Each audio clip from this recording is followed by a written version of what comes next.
நாம் சுவாசிக்கிற ஜீவ அந்த சுவாசத்திற்கு அடுத்து ஒரு மனுஷன் இந்த பூமியில் வாழ்வதற்கு தேவையான ஒன்று உணவும் தண்ணீர். ஆமென். அது இல்லாம நம்மளால வாழவே முடியாது. அப்படிப்பட்ட இந்த வேதம், இந்த வருஷத்துல உங்க கைகளில் பிடித்திருக்கிற இந்த வேதத்தை ஃபர்ஸ்ட் நான் நேசிக்கணும். சொல்லுங்க என் கூட சேர்ந்து, நான் நேசிக்கணும். எல்லாரும் சொல்லலாமா? நான் நேசிக்கணும். இரண்டாவது, நான் வாசிக்கணும். ஆமென். நான் முதலாவது நேசிக்கணும், இரண்டாவது வாசிக்கணும், மூன்றாவது தியானிக்கணும். ஹல்லேலூயா. ஆமென். தியானிக்கணும். நான்காவது அறிக்கை செய்ய வேண்டும். ஹல்லேலூயா. ஆமென். இந்த வருஷத்துல இந்த நான்கையும் நீங்க செய்யணும், செய்து கொண்டே இருக்கணும். ஒரு உணவு இல்லைன்னா நம்ம எப்படி தொய்ந்து போயிடுறோம், எப்படி பலவீன போடுறோம். எவ்வளவு பெரிய பலவானா இருந்தாலும் சரியான உணவு இல்லை அப்படின்னா அந்த பலன் அவர்களுக்கு என்ன பண்ணாது, இருக்காது. ஹல்லேலூயா. இன்றைக்கு கர்த்தர் என்னை அனுப்பும் போதே இந்த வார்த்தையை சொல்லி அனுப்புறாரு. சொல்லுங்களேன், நான் முதல்ல வேதத்தை நேசிக்கிறோம். ஆமென். இன்றைக்கு அநேகரால வாசிக்க முடியல, தியானிக்க முடியல, வேதத்தின் மேல ஒரு நாட்டம் போகல. நம்ம கைகள் ஒரு மொபைல் போனை தேடுற மாதிரி போனை நம்ம பைபிளை பிடிக்க தேட மாட்டேங்குது. ஹல்லேலூயா. அந்த குறைவு இன்னும் இருக்கு, கிறிஸ்தவர்களுக்குள்ள இருக்கு, ஆவிக்குரியவர்களுக்குள்ள இருக்கு. இந்த வருஷத்துல அவைகளை ஜெயிக்க கர்த்தர் நமக்கு உதவி செய்ய போகிறார். ஹல்லேலூயா. இந்த வேதம் என்னுடைய முதல் நேசமாய் மாறணும். இதை அதிகமா நான் நேசிக்கணும். கர்த்தருடைய வார்த்தையை நேசித்து வாசித்து தியானித்து அவைகளை அறிக்கை செய்து நாம் ஜெயம் எடுக்க போகிறோம். ஆமென். நம்புகிறீங்களா? ஹல்லேலூயா. முழு ஜெயத்தையும் சுதந்தரிக்கிற இந்த புதிய ஆண்டிற்காக நான் கர்த்தருக்கு நன்றி செலுத்துகிறேன். இந்த குடும்ப ஆசீர்வாத கூட்டத்திற்கு வருகை தந்திருக்கிற உங்களை இயேசு கிறிஸ்துவின் நாமத்தில் நான் வாழ்த்தி வரவேற்கிறேன். ஆமென். கர்த்தருக்கு பிரியம், கர்த்தருக்கு பிரியமான விஷயங்கள் வேதத்துல நமக்கு எழுதப்பட்டிருக்கிறது. ஆமென். ஆண்டருக்கு எது பிடிக்கும், ஆண்டருக்கு எது பிடிக்காது, நம்ம என்ன செஞ்சா ஆண்டவர் வருத்தப்படுவார், எது அவரை துக்கப்படுத்தும், எதுவெல்லாம் அவருக்கு கோபத்தை ஏற்படுத்தும் அப்படின்னு வேதம் நமக்கு தேவனுடைய இருதயத்தை அவரை இந்த வேதம் நமக்கு காட்டி கொடுக்கிறது. ஆமென். கர்த்தருடைய வேதம் சொல்லுகிறது, இஸ்ரவேலை ஆசீர்வதிப்பது கர்த்தருக்கு பிரியம். ஆமென். நீங்க வேதத்தின் மேல பிரியமா இருந்தா உங்களை ஆசீர்வதிப்பது அவருக்கு பிரியமா இருக்கும். ஹல்லேலூயா. ஆமென். இஸ்ரவேலை ஆசீர்வதிப்பது கர்த்தருக்கு பிரியம். உங்க வலது கையை இருதயத்துல வச்சு சொல்லுங்க, என்னை ஆசீர்வதிப்பது கர்த்தருக்கு பிரியம். நீங்க சொல்லுங்க, சத்துரு கேட்கட்டும். ஆமென். நீங்க சொல்லணும், அதை நீங்க சில வார்த்தைகளை நம்ம அறிக்கை செய்யணும்னு தேவன் விரும்புவார். ஆமென். என்னை ஆசீர்வதிப்பது கர்த்தருக்கு பிரியம். கடமைக்காக ஒருத்தருக்கு ஒரு சிலது கொடுப்போம், பாத்திருக்கீங்களா? வந்து கேட்டுக்கிட்டே இருப்பாங்க, தொல்லை பண்ணிக்கிட்டே இருப்பாங்க, இந்தா எடுத்துட்டு போ. அப்படி கர்த்தர் உங்களையும் என்னையும் ஆசீர்வதிக்கல. ஆமென். எடுத்துட்டு போ, கொடுக்கறதான், வாங்கி கொள்றதுதான். ஆனா சில பேர் பாத்தீங்கன்னா ஆசை ஆசையா ஒரு வீட்டுக்கு போனா நமக்கு பரிமாறும் போது ஆசை ஆசையா பரிமாறுவாங்க. ஆமா தானே? அப்படி பாத்திருக்கீங்களா? அவங்க பரிமாறது, அவங்க பேசுறது, அப்படிதான் ஆண்டவர் உங்களை ஆசீர்வதிக்கிறத ஒரு கடமையை போல அல்ல, பிரியத்தோடு அதை உங்களுக்கு செய்கிறார். ஹல்லேலூயா. எத்தனை பேர் நம்புறீங்க?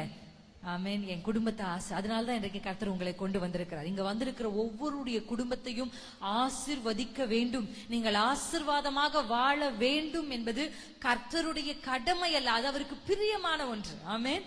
நேசத்தோட அன்பின் வெளிப்பாடாதான் கர்த்தர் அதை உங்களுக்கு செய்ய போறார். நம்புறீங்களா? 2025 கர்த்தர் என்னை ஆசீர்வதிக்க போகிறார், பிரியத்தோடு ஆசீர்வதிக்க போகிறார். ஆமென். ஹல்லேலூயா. தேவனுக்கும் இஸ்ரவேலர்களை ஆசீர்வதிக்கிறது பிரியம், நமக்கும் ஆசீர்வாதத்தை பெற்றுக்கொள்றதுல ஒரு பிரியம் இருக்கா இல்லையா? இருக்குங்களா இல்லைங்களா? நம்ம எல்லாருடைய வாழ்க்கையில எல்லாருக்குமே ஆசீர்வாதமா இருக்கணும் அப்படின்றதுதான் ஆசை. நம்மை கேட்டாலும் சரி, வெளியில் இருக்கிறவர்களை கேட்டாலும் சரி, உலகத்தார கேட்டாலும் சரி, everyone wants a blessed life. ஆசீர்வாதமான வாழ்க்கையின் மேல் எல்லாருக்கும் ஆசை உண்டு. கர்த்தருக்கும் ஆசீர்வதிக்க பிரியம் தான், மனுக்குலத்துக்கும் ஆசீர்வாதத்தை பெற்றுக்கொள்றதற்கு ஆசைதான்.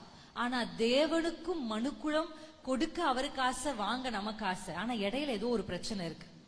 ஆமாவா இல்லையா? நான் சொல்றது உண்மையா இல்லைங்களா? கர்த்தருடைய வேதம் சொல்லுகிறபடி கொடுக்க அவருக்கு ஆசை, பெற நமக்கு ஆசை. ஆனா ஏன் பெற்றுக்கொள்ள முடியல? ஏன் தடைபடுது? கர்த்தர் சொன்ன ஆசீர்வாதம், அவர் சொன்ன வாக்குதத்தங்கள் ஏன் தாமதம் ஆகுது, ஏன் தடை இருக்கு, இன்னும் அந்த ஆசீர்வாதம் நீங்க சொல்ற மாதிரி ஒரு ஆசீர்வாதமான வாழ்க்கை இன்னும் நான் வாழலையே, என் குடும்பம் இன்னும் அந்த லெவலுக்கு வரலையே, நான் நினைத்த மாதிரி என்னுடைய வாழ்க்கையில் நடக்கவில்லையே, இன்னும் ஆசீர்வாதம் குறைவா இருக்கே, என் வாழ்க்கையில குறைவுகள் இருக்கு, என் வாழ்க்கையில வியாதிகள் இருக்கு, என் வாழ்க்கையில வறுமைகள் இருக்கு, என் வாழ்க்கையில தோல்விகள் இருக்கு. அவருக்கும் பிரியும், எனக்கும் பிரியும். ஆனா நடுவுல என்ன சிஸ்டர் டிஸ்டர்பன்ஸ் அப்படின்னு நீங்க கேட்டீங்கன்னா, அதை கர்த்தர் இன்றைக்கு நமக்கு கற்றுக் கொடுத்து, ஆமென், அந்த எல்லா டிஸ்டர்பன்ஸையும் அகற்றி கர்த்தருடைய ஆசீர்வாதத்தை நம் உச்சந்தலையின் மேல் இந்த ராத்திரி கர்த்தர் இறங்க பண்ண போகிறார். நம்புறீங்களா? ஹல்லேலூயா.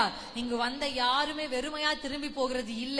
கர்த்தர் உங்கள் உச்சந்தலையின் மேலே அந்த ஆசீர்வாதங்களை இறங்க பண்ணி, ஆமென், கர்த்தர் உங்களை திருப்பி அனுப்ப போகிறார். நம்பிக்கையோடு கர்த்தருக்கு நன்றி சொல்லுங்க, கைகளை உயர்த்தி. நான் விசுவாசிக்கிறேன்பா, நான் வெறுமையாய் திரும்புகிறது அல்ல. ஆமென், ஹல்லேலூயா. இதை அறிந்து கொள்வதற்கு நாம் எடுக்க வேண்டிய ஒரு முதலாவது வசனம், வேதத்தின் முதல் வசனம் எடுத்துக்கொள்வோமா? ஆதியாகமம் 1:1. நம்ம எல்லாருக்கும் மனப்பாடமா தெரியும். என்ன வசனம் அது? ஆதியிலே தேவன் வானத்தையும் பூமியையும் சிருஷ்டித்தார் அப்படின்ற வசனம். ஆண்டவர் இந்த பூமியை சிருஷ்டித்தார். ஆனா இங்கிலீஷ்ல எப்படி இருக்குன்னா, God created heavens and earth. ஹல்லேலூயா. வானங்களையும் பூமியையும் சிருஷ்டித்தார். சொல்லுங்களேன், வானங்களையும் பூமியையும் சிருஷ்டித்தார். இப்ப வானங்கள், இததான் நம்ம இன்றைக்கு அதிகமாய் வாசிக்க போகிறோம். ஏன் இதை உங்களுக்கு நான் இன்றைக்கு சொல்ல போகிறேன் அப்படின்னு சொன்னா, ஆண்டவர் எனக்கு கொடுத்த வாக்குத்தத்தம் ஒவ்வொரு வருஷமும், அந்த வருஷம் முடியறதுக்கு முன்னாடி டிசம்பர் மாதத்துல நான் துவங்கிடுவேன். ஆண்டவரே, புது வருஷம் வரப்போகுது, நீங்க எனக்கு என்ன கொடுக்க போறீங்க? நான் ஆசீர்வாதத்தை கேட்கல, ஐஸ்வர்யத்தை கேட்கல, மேன்மைகளை கேட்கல, எதையுமே கேட்கல. நான் ஒன்றுதான் கேட்கிறேன், உம்முடைய வார்த்தை எனக்கு வேணும். ஆமென். அப்படி எல்லா வருஷமும் டிசம்பர் மாதத்துல நான் ஆண்டவரிடத்துல கேட்க ஆரம்பிச்சிருவேன். அப்படி டிசம்பர் 7ஆம் தேதி நினைக்கிறேன், அன்ற ராத்திரி தேவ சமூகத்தில் நான் காத்திருக்கும் பொழுது இந்த வருடத்துக்குரிய வாக்குத்தத்தத்தை கர்த்தர் எனக்கு கொடுத்தார். அந்த வாக்குத்தத்தத்தை உங்களுக்கு நான் சொல்ல போகிறேன். இந்த மாதம் முழுவதும் எங்கு பிரசங்கித்தாலும் அந்த வார்த்தையின் அடிப்படையிலிருந்து பேச வேண்டும் என்று தேவ ஆவியானவர் எனக்கு, ஆமென், கற்றுக் கொடுத்திருக்கிறார். இந்த முதல் வசனத்துல வாசிக்கும் பொழுது, ஆண்டவர் வானங்களை சிருஷ்டித்தார். ப்ளூரல்ல இருக்கு, ஒரு வானத்துல வானங்களை. எத்தனை வானம் இருக்கு சிஸ்டர் அப்படின்னு கேட்டீங்கன்னா அது நமக்கு தெரியல. ஆனா வேதத்துல ஒரு அற்புதமான வார்த்தையை நமக்கு சொல்லப்பட்டிருக்கு. 2 கொரிந்தியர் 12ஆம் அதிகாரம் 2ஆம் வசனம் வாசிக்கலாமா? எடுத்தவர்கள் யாராகிலும் ஒருத்தர் சத்தத்தை உயர்த்தி வாசிக்க கூடுமானால் 2 கொரிந்தியர்.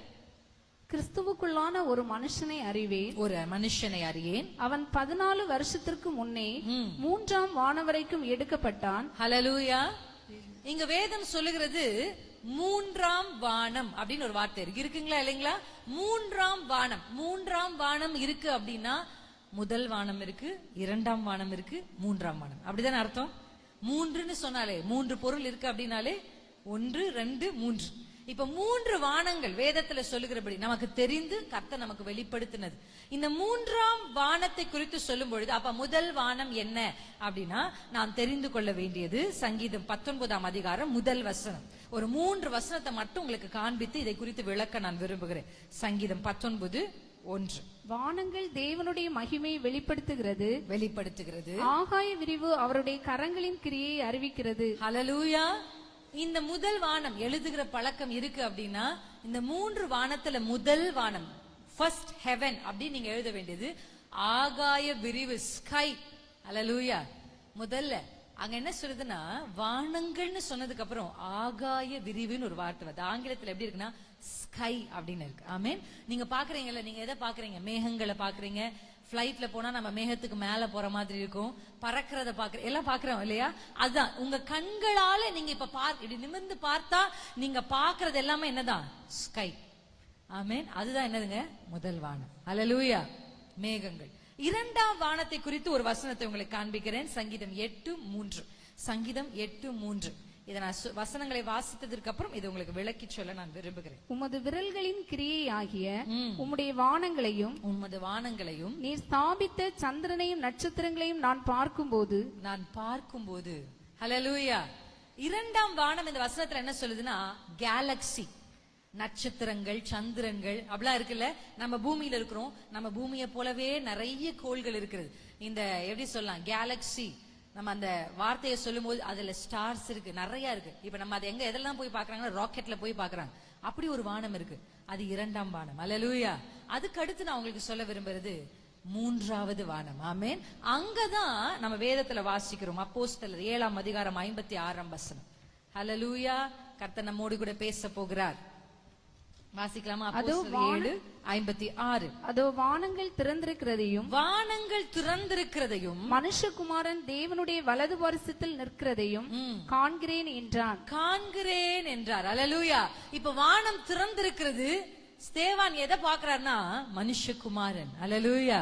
ஆமென். இப்ப அந்த சீட், அந்த தேர்ட் ஹெவன், அந்த தேர்ட் ஸ்பிரிச்சுவல் ரெல்ம குறிச்சு தான் நம்ம வாசிக்கணும். இப்ப நம்ம வேதத்துல இந்த 3 வானங்கள் இருக்கிறது. இந்த 3 வானங்களுக்கு அங்க ஆண்டவர் இருக்கிறாரு. நம்ம எல்லாருக்கும் தெரியும்ல, வானம் அவருடைய சிங்காசனம், பூமி அவருடைய பாதப்படின்னு வேதம் சொல்லுது. இப்ப ஆண்டவர் வானத்தில் வீற்றிருக்கிறார், நம்ம பூமியில இருக்கிறோம். இப்ப ஆண்டவருக்கு நம்மை ஆசீர்வதிக்க ஆசை, ஆசீர்வாதத்தை பெற்றுக்கொள்ள நமக்கு ஆசை. இப்ப நமக்கு இடையில இருக்கிறது என்னன்னா வானங்கள். அல்லேலூயா. இப்படி மனுக்குலம் பழைய ஏற்பாட்டு காலங்கள் முடிந்ததுக்கு அப்புறம் வேதம் சொல்லுது, பழைய ஏற்பாட்டுக்கும் புதிய ஏற்பாட்டுக்கும் இடையில ஒரு காலம் இருக்கு. அந்த காலத்துக்கு என்ன பேருன்னு சொல்றாங்க? என்ன காலங்க? இருண்ட காலம். ஏன் அப்படி சொல்றாங்க? இருண்ட காலம் அப்படின்னா என்ன அர்த்தம்னா, ஹெவனுக்கும் பூமிக்கும் எந்த கனெக்ஷனுமே இல்ல. எந்த ஒரு தீர்க்கதரிசியும் எழும்பி தீர்க்க தரிசனத்தை சொல்லல. எந்த மனுஷனிடத்துக்கும் கர்த்தருடைய வார்த்தை புறப்பட்டு வரல. ஏஞ்சல்ஸ் வரல. ஹெவனுக்கும் பூமிக்கும் இருக்கிற கனெக்ஷன் அப்படியே என்ன பண்ணிடுச்சு? ஸ்டாப் ஆயிடுச்சு.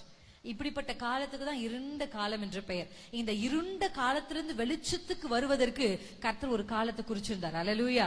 எப்படி வானம் திறந்து முதல்ல தேவதூதர் எப்ப இறங்கி வந்தாருன்னு நினைக்கிறீங்க? ஆமென். மரியாதை பார்க்க இறங்கி வந்தார். அல்லேலூயா. கைகளை உயர்த்தி சொல்லுங்க, வானத்தை திறக்கிற அதிகாரம் உங்களுக்கு இருக்கிறது. ஆமென். இந்த வேதம் ஆண்டவர் யார், அவர் என்ன செய்வார், அவரால் என்ன செய்ய முடியும், அவர் எப்படிப்பட்டவர் என்பதை மாத்திரம் இந்த வேதம் நமக்கு காண்பித்து கொடுக்கல. இந்த வேதம் நீங்கள் யார், உங்களுக்குள்ள இருக்கிற அபிஷேகம் எப்படிப்பட்டது, உங்களால் செய்யக்கூடியவைகள் என்ன என்ன என்பதையும் வேதம் நமக்கு காண்பித்து கொடுத்திருக்கு. நம்புறீங்களா? அல்லேலூயா. நம்ம என்ன சொல்றோம் ஆண்டவரை பார்த்து? ஆண்டவரே, உம்மால் கூடாத காரியம் எதுவும் இல்லை.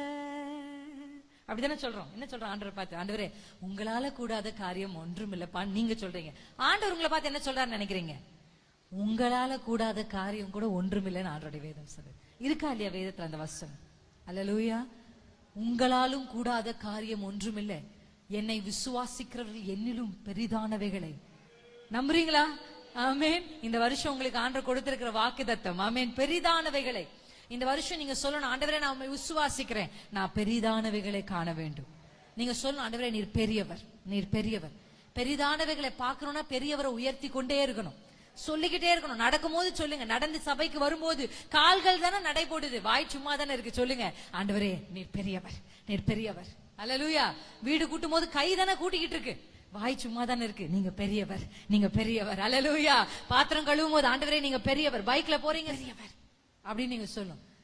என் கைகளை உயர்த்தி சொல்லுங்க, உம்மால் கூடாத காரியம் எதுவும் இல்ல,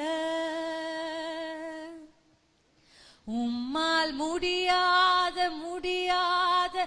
அதிசயம் எதுவும் இல்ல. ஹல்லேலூயா. பாடிக்கிட்டே இருக்கணும்.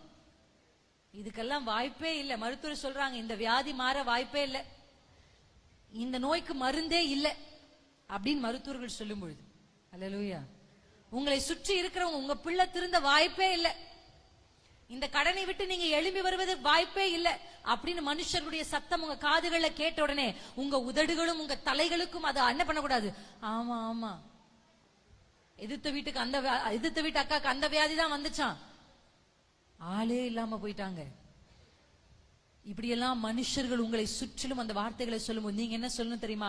அந்த சத்தம் உங்க காதுகள்ல தொனிக்கட்டும், உங்க உதடுகள் சொல்லணும், இல்லப்பா உங்களால கூடாத காரியம் ஒன்றும் இல்ல, மனுஷனால் கூடாதவைகள் எவைகளோ அது தேவனால் கூடும். ஹல்லேலூயா. அவரால் ஆகாதுன்னு ஒண்ணுமே இல்ல. என் கர்த்தர் தலையிட்டு அதுக்கப்புறம் நம்ம கையில இல்லவே இல்ல. நிறைய பேர் செய்கிற தவறு என்ன தெரியுமா? ஆண்டவர் கைக்கு கை மாத்துறது இல்ல. ஆமென். நீங்க உங்க கைகள்ல நீங்க அந்த பிரச்சனையை கையாண்டு கொண்டிருக்கும் போது, இப்ப வருவதற்கு முன்பாக சிஸ்டர் வந்து டீ கொடுத்தாங்க எங்களுக்கு.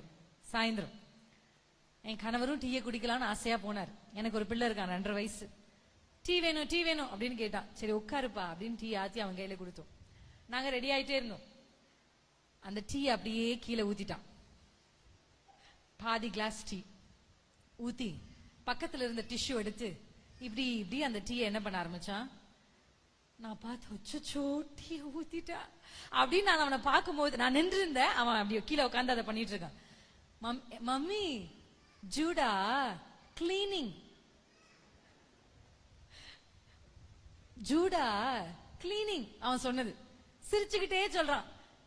மேல இருந்து பாக்குற எனக்கு தான் தெரியும் நீ கிளீன் பண்ணல, நீ நீ என்ன பண்ணிட்டு இருக்க.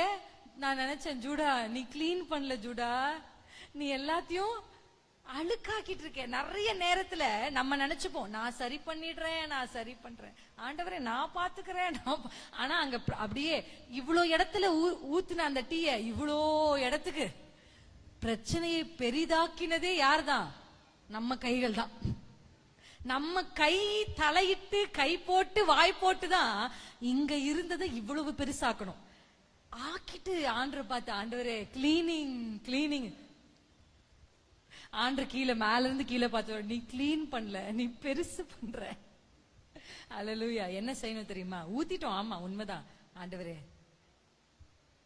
நம்மளால முடியாததெல்லாம் ஆண்டர் இடத்துல ஆமென் பா, இது என்னால முடியாதுப்பா, இது என் சக்திக்கு மீறினதுப்பா, இது என் பலத்தினால கூடாதுப்பா. ஆமென். அப்பதான் நான் நினைச்சேன் ஒரு டீயை ஊத்துனது ஒரு சின்ன பிள்ளையினுடைய பார்வைக்கு அது கிளீனிங், ஆனா நம்ம பார்வைக்கு அப்படிதான் ஆண்டவர்